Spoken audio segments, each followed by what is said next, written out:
I wasn't planning to work at a diner again, not after what happened last time, but rent was overdue, my cupboards were bare, and the town didn't exactly have a booming job market. So, when I saw the hand-scrawled flyer taped to the back window of the local laundromat, short order cook needed, good pay, no experience required, apply within, midnight shifts only. I laughed. Then I took a picture. The address, griddle, and grave. I figured it was some late-night joke, a greasy spoon doing a Halloween theme, or maybe one of those gimmicky diners trying to go viral with ghost stories. But something about it pulled me in. Maybe it was desperation. Maybe it was the lack of options. Maybe it was that whisper of curiosity that lives in people like me, the kind who can't help but tug at the edges of closed curtains. Griddle and grave sat off Route 19, a stretch of forgotten highway that led nowhere anyone wanted to go. The diner looked like it hadn't been touched since the 1960s. Faded red booths, checkerboard floor cracked in places, and a giant neon sign buzzing faintly, flickering every few seconds like it was struggling to stay awake. The windows were dark. The parking lot was empty. Midnight had just struck. I almost turned around. Instead, I pushed open the front door. A bell jingled overhead, a high, tinny sound that felt more like a warning than a welcome. The interior was dimly lit, and the air smelled faintly of burnt coffee and something metallic I couldn't place. There was someone already waiting at the counter. He was tall, skeletal thin, dressed in a pristine white uniform that didn't match the grime of the place. His name tag simply read M.A.L.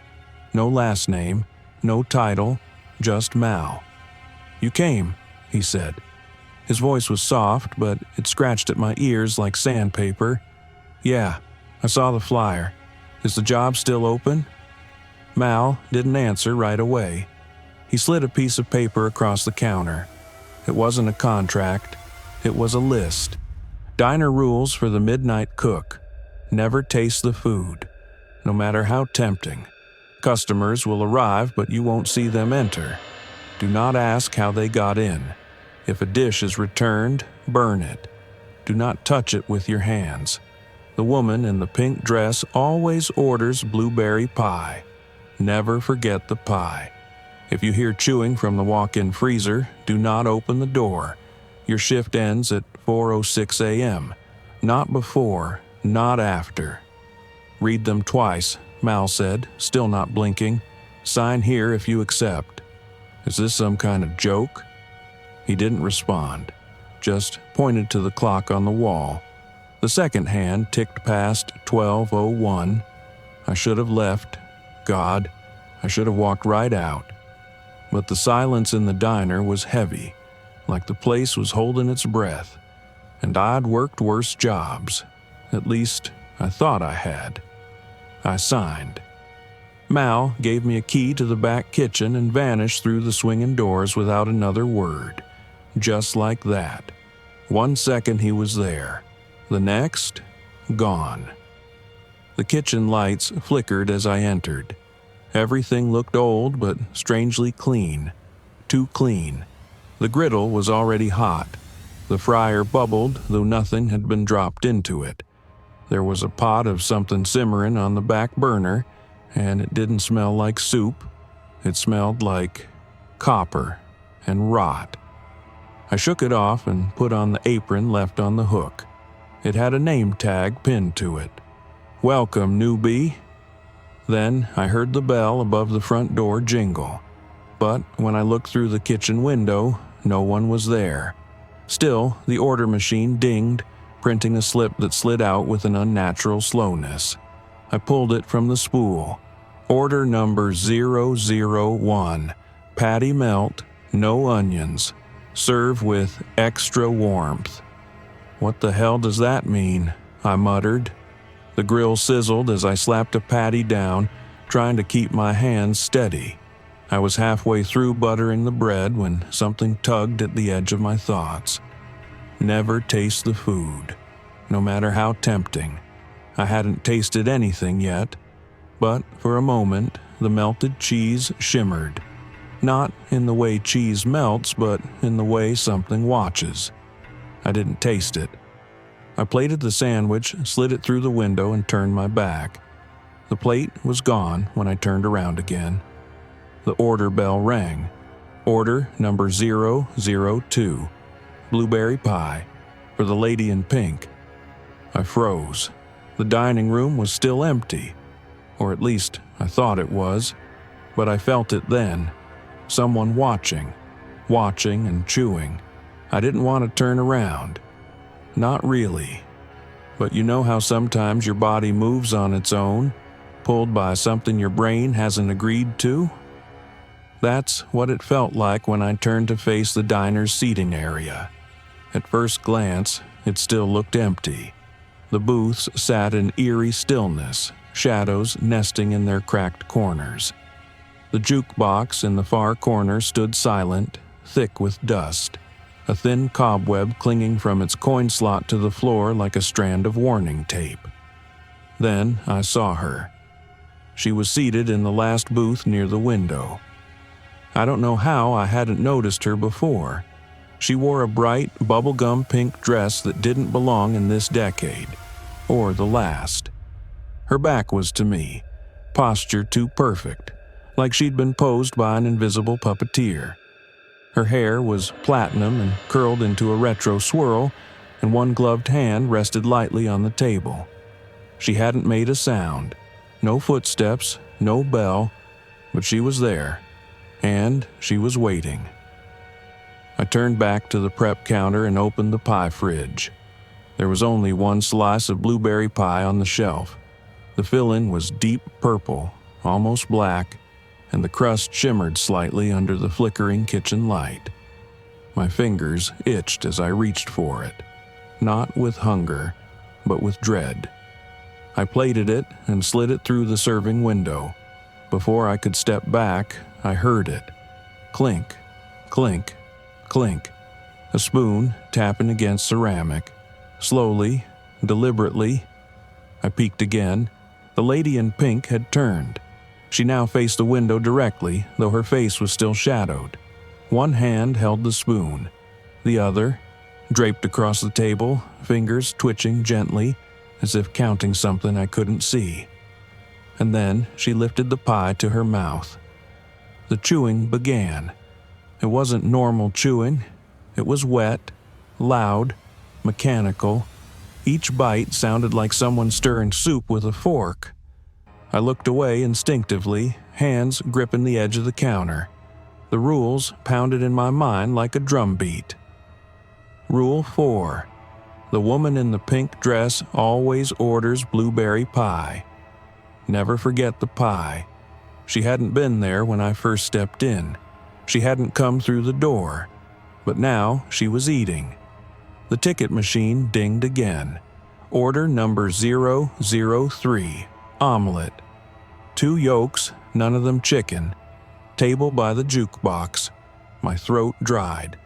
There was no one by the jukebox. I stepped out of the kitchen, apron still on, gripping the spatula like a weapon. The diner looked the same. Still old, still decaying. But now, every booth felt occupied by the unseen. You know that feeling when someone sits just behind you in an empty theater? That's how every seat felt. The air was heavy, and it smelled different.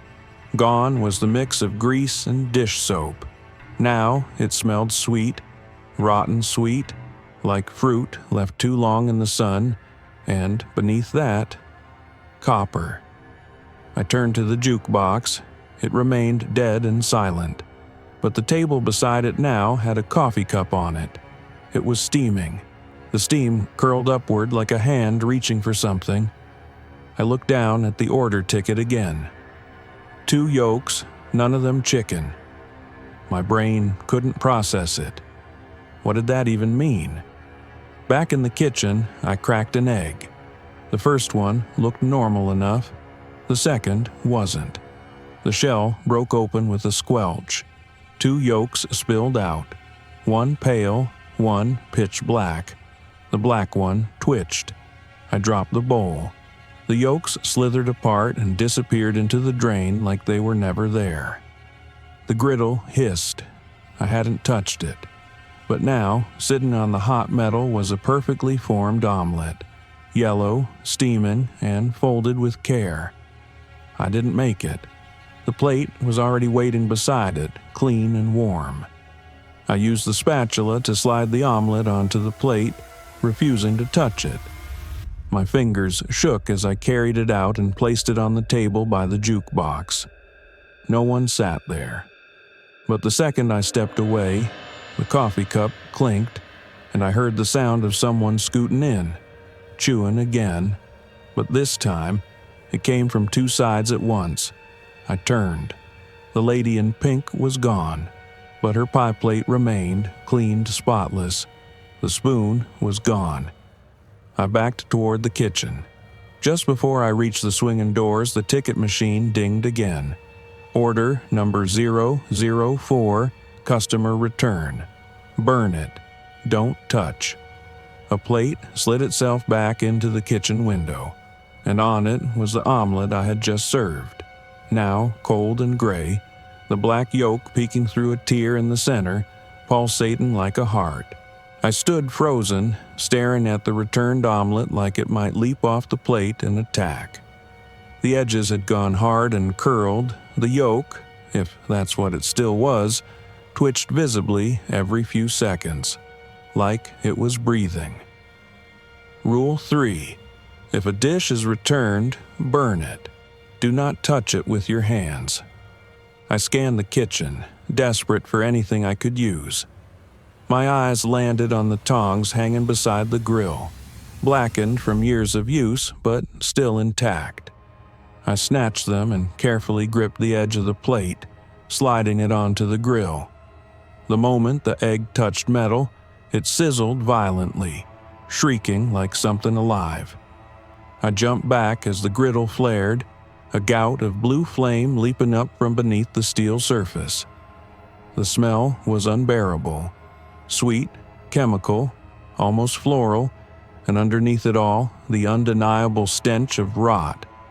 Like burnt meat laced with something wrong. The thing on the grill bubbled and writhed like it was trying to escape. I reached for the spatula, unsure if I was supposed to flip it or fight it. Before I could decide, the center of the omelet cracked open, and something inside blinked. I screamed. My hand slipped and I slammed my fist against the burner dial, cranking it all the way. The flames surged higher, swallowing the grill in fire. The thing on the plate let out one final wet gurgle, and then it popped, violently. Bits of charred yellow and black splattered the backsplash. Some of it landed on my sleeve and sizzled. I beat at it with a towel, heart racing, skin crawling like I was covered in ants. And then, just like that, it was over. The flames died down. The grill hissed back into a dull glow. The plate had melted, twisted and warped into a shape I didn't want to name. But it was done. The thing was gone. I tossed the whole mess into the trash bin and backed away, struggling to catch my breath. That's when I heard it. Chewing. Not from the dining room this time. From the walk-in freezer. Slow, wet, purposeful, like something was savoring every bite. I didn't move. Rule 5. If you hear chewing from the walk-in freezer, do not open the door. The sound got louder, sloppier. It echoed off the metal walls and tile floor, bouncing around the kitchen like a song stuck in a warped record. I backed away slowly, trying to keep my feet quiet. The chewing paused for just a moment, like whatever was in there was listening. Then it resumed. Faster now. I ducked out of the kitchen and slipped into the server's hallway. The bell above the door jingled again. This time, I didn't even flinch. I didn't want to know who or what had come in. I just wanted to survive the shift. Back in the kitchen, the ticket machine spat out another slip. I didn't move toward it. I stayed where I was, staring at it from a distance, hoping it would vanish. It didn't. Finally, I crept forward and snatched the paper.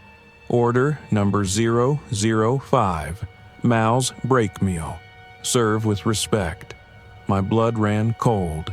Mal, I hadn't seen him since he gave me the rules. Hadn't heard him. Hadn't even gotten confirmation he was real. But now I was supposed to feed him? My eyes drifted to the back door. Still locked. No way he left. I looked at the ticket again. There were no specifics. No dish name, no ingredients, just a cryptic demand for respect. I had no idea what that meant. I walked back to the prep counter and scanned the ingredients. Everything looked wrong. The onions were too pale. The tomatoes were bruised black and oozing. Even the flour smelled sweet, like it had been sifted through an old attic. And then I noticed a dish I hadn't seen before. A bowl, already filled, sitting at the end of the counter. Steam rose from it, thick, smelling of cloves and cloves, just cloves, nothing else. It hadn't been there when I entered. The bowl was porcelain white with little gold script along the rim. It read, Mal's. Something about it made my skin crawl, but there were no other options. The ticket was printed. The bowl was full. I picked it up, holding it with both hands the way you carry an offering you don't want to drop. I walked into the dining room. The diner was still empty, except it wasn't. In booth number 4, now dimly lit by the overhead light, sat Mal. Same pristine white uniform, same dead smile. Only now his eyes were closed and his hands were folded neatly in front of him. I approached slowly. When I set the bowl down in front of him, he didn't move. But when I turned to leave, he spoke. Late, he said, without opening his eyes, but acceptable. I froze. Then the chewing began again. This time it was louder than ever, and it was coming from all around me. The chewing didn't stop. It echoed through the diner like the walls were eating. Loud, wet, tearing sounds that didn't match anything I'd served. Booths that had sat empty minutes ago now seemed occupied. The lights flickered, not in strobe-like bursts, but in a rhythmic pattern. 1, 2, pause. 1, 2, pause, like breathing. I backed toward the kitchen, my fingers trailing along the counter for balance. Mal didn't move. He sat with the bowl in front of him, spoon in hand, slowly raising it to his mouth. The clink of ceramic against metal was deafening.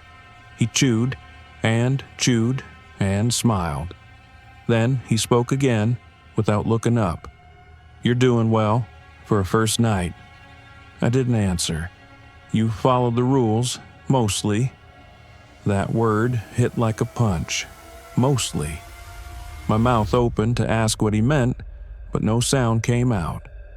Mal set his spoon down and pushed the empty bowl aside. There's one more thing you need to know, he said, folding his hands over the laminated menu in front of him. One last service. The air in the diner changed, grew heavier. The chewing stopped all at once, like an audience holding its breath. Mal stood, his limbs unfolded too smoothly, like his joints weren't entirely connected. He turned toward the door and gestured. Welcome them. The bell jingled. This time, the sound rang like a scream. The door didn't open, but they entered anyway. They didn't walk, they didn't float, they just appeared, one after another, sitting silently at tables and booths, all facing forward, all waiting. Men and women, old and young. Each one is wrong in some way. Limbs too long, eyes too wide, teeth too many. All of them wore diner uniforms, old uniforms, yellowed, blood-stained, cracked name tags half melted from time. One woman's apron still held a note scrawled in red. He didn't finish his soup. I tried to move, but my legs wouldn't obey. Mal turned to face me. They worked here once. They didn't last. The customers, if that's what they were, began to tap on their tables. Silverware clinking, fingers drumming, anticipation humming in the air like a static storm about to break. The ticket machine dinged. Then again and again. It didn't stop. A line of orders unspooled from the machine like a serpent, snaking across the counter, pooling on the floor. I grabbed the top slip with shaken hands. Order number 006, the last meal. Make it from memory. If you remember it, they can eat it. If you don't, they eat you. I stared at it, my stomach twisting. What does that mean? I muttered. Mal was already gone. His booth was empty, the bowl cleared, not a trace left behind. I stumbled into the kitchen, the order slip still clenched in my fist. The chewing started again. Louder, urgent now. The walk-in freezer groaned. Make it from memory. My hands worked without permission. I grabbed bread from the shelf. Cheese, a tomato that wasn't completely rotten. I started making grilled cheese, the only thing I could think of from my childhood. My dad used to make it on rainy afternoons, always with too much butter and a glass of warm milk. It was simple, safe, familiar. I flipped the sandwich on the griddle, the bread hissing as it browned. For a second, I almost felt normal. Then I smelled it. Not grilled cheese, meat, raw, wet, metallic. I looked down.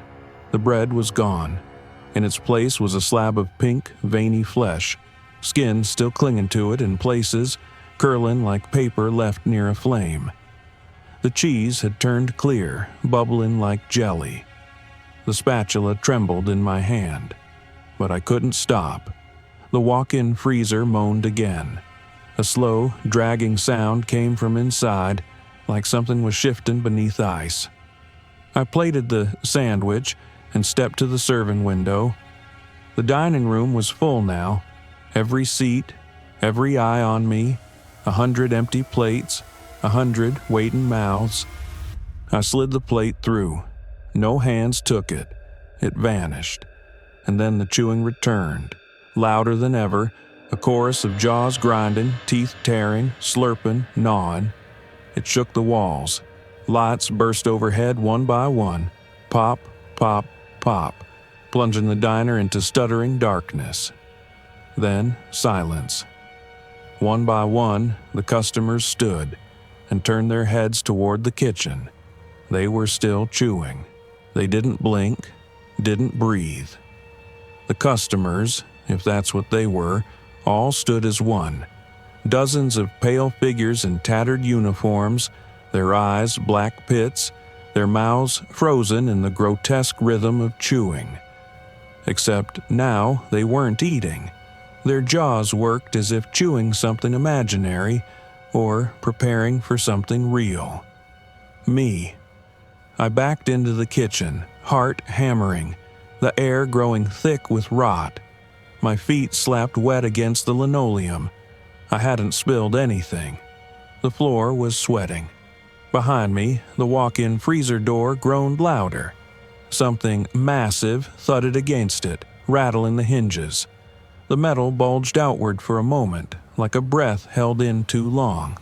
I remembered the rule. Rule 5.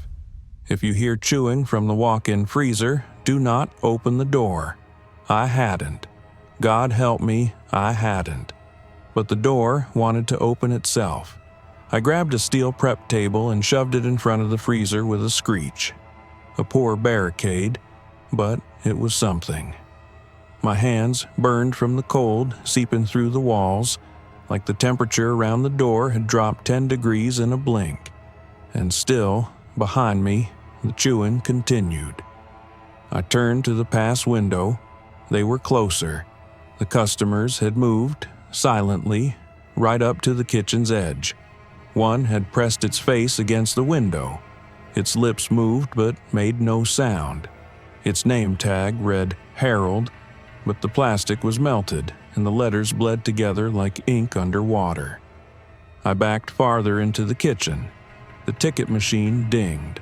Order number 007, U. That's all it said. I dropped the slip, hands trembling. There was a soft click behind me. Metal against metal. I turned, and the prep table slid forward an inch. The walk-in door was unlocking itself. I reached for the broom in the corner, jamming it through the handle of the prep table and the freezer latch. Then I wrapped it all in duct tape from under the sink. It wouldn't last forever, but I didn't need forever. Just until 4:06 a.m., I glanced at the clock. 3:57. 9 more minutes. I could make it. I just had to wait for them out. Stay put. Don't feed them. Don't open the freezer. Don't crack. A fissure split down the freezer door. Frost spewed from the edges, curling like breath across the tile. I backed away as the temperature dropped even further, my skin stinging, breath plumping from my mouth. The lights flickered. The customers were in the kitchen. I didn't hear them come through the doors. They were just there, surrounding me. Some climbed over the counter. Some crawled under the serving window like spiders. Their hands hung limp at their sides. Their mouths moved in slow motion, lips peeling back with every chew. One stepped forward. Her apron read Dolly. Her jaw opened too wide. "I'm still hungry," she whispered. Then the others echoed it. "I'm still hungry. I'm still hungry. I'm still..." A deep boom from the freezer cut them off. The door bent outward. One final breath, then silence. The freezer door stopped moving. The chewing halted. Everything froze, and Mal stepped into the room. He wasn't smiling. He looked tired, pale, drained. His uniform no longer glowed. His eyes were dull, flat marbles sunk into his skull. "You've done better than most," he said softly, "but the shift's not over." I glanced at the clock. 4 minutes left. "Just stay calm," Mal said. "They won't touch you before the end. But if you run..." He didn't finish.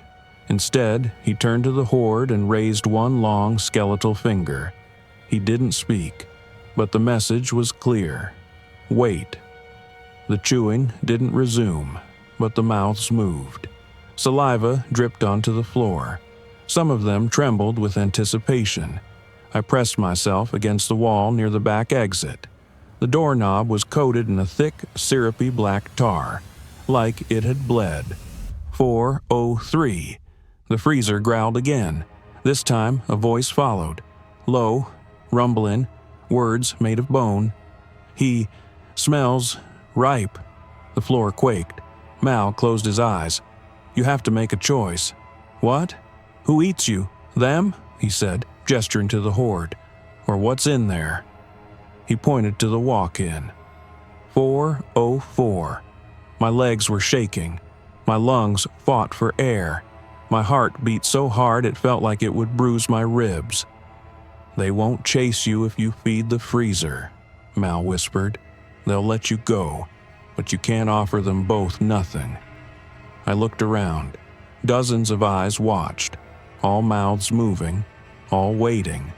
The freezer hissed louder, the door glowing now, glowing from inside like it held a furnace. 4:05. I picked up the last plate of food from the counter, the one I never served. It had my name on it. The plate was still warm. Not hot, warm, as if it had just been prepared, though I hadn't made it. Scrambled eggs, 2 sausage links, a square of toast cut diagonally, a perfect diner breakfast, ordinary, familiar, comforting, but it wasn't what it seemed, because my name was scrawled across the plate in grease pencil. for the cook. And below that, scratched into the ceramic itself with something sharp and angry, was one word: payment. The air in the kitchen thrummed with hunger. The customers hadn't moved, but their eyes were wider now, their teeth grinding faster. They swayed like reeds in a fevered breeze. The freezer door bulged again, one long groan like metal begging for release. From behind it came the sound of slurping. Something massive was tasting the air. I held the plate with shaking hands. It felt heavier than it should, not physically, spiritually, like holding it meant choosing something final. Mal watched me from the pass, silent. His face was unreadable now, not tired, not amused, just blank, as if he too was waiting to see what I'd choose. 4:05:21. The second hand ticked like thunder. I turned toward the freezer. The breath behind that door now steamed through the cracks, curling across the floor like creeping fog. It smelled of earth, bile, and static, like lightning about to strike inside your mouth. My feet moved without asking. I approached. I didn't want to feed it, but I wanted to eat less. I reached the prep table, barricading the door. The duct tape was wet. The broomstick was already cracked, split from the pressure behind it. And still, something inside was chewing. I whispered, "I'm sorry," though I didn't know who I was saying it to. The lock clicked. I lifted the plate and slid it through a sliver in the door between metal and dread. The moment it passed the threshold, the chewing stopped. Silence filled the room like a held breath. Then, the freezer laughed. Not loudly, not a cackle, but a deep, satisfied rumble that rolled through the tile and up my spine like a death knell. I stepped back. 1 step, 2. The freezer door sealed itself. No more bulging, no more rattling. Done. I turned, and they were all gone. The customers, every single one. The kitchen was empty. The pass window was clean. The booths were spotless, plates gone, tables gleaming. It was as if the crowd had been erased in a blink, the scent of rot replaced by the sterile hum of disinfectant and burnt coffee. Only Mal remained. He stood at the center of the diner now, staring at me with something close to pity. I glanced at the clock. 4:06 a.m. The second hand ticked. Once. Mal nodded. "You survived." My knees buckled. I collapsed against the counter, breath catching in my throat. "What? What was in the freezer?" "Nothing you ever want to see," he said calmly. "And now you won't have to." I stared at him, hollow. "So, that's it? I'm done?" He smiled and shook his head. "You survived one shift." The ticket machine dinged. One soft chime. A new slip printed, curling toward the floor. I didn't pick it up. Mal did. He handed it to me gently, his eyes softer now. "Congrats, cook. You're hired full-time. See you tonight at midnight." My hands went numb. "I can't come back," I whispered. "Yes," he said, "you will." "Why?" Mal reached into the pocket of his uniform and pulled out something small and cold. He dropped it into my palm. A folded check. The amount on it? $4,666.66. Enough to fix everything. Enough to start over. Enough to trap me. "You'll cash it," he said. "You'll think maybe it wasn't so bad. Maybe it was all a dream. Maybe you imagine the eyes, the mouths, the taste of smoke and hunger." He started walking toward the door. "And when midnight comes again, you'll show up. Like they all do." I opened my mouth, but he was already gone, vanished into the first light of dawn as the sky began to bleed pink through the diner windows. Outside, birds chirped like nothing had happened. Inside, the freezer purred like a content beast. And I stood there, alone, holding a paycheck soaked in the scent of grease and something far older. Something that still hungered,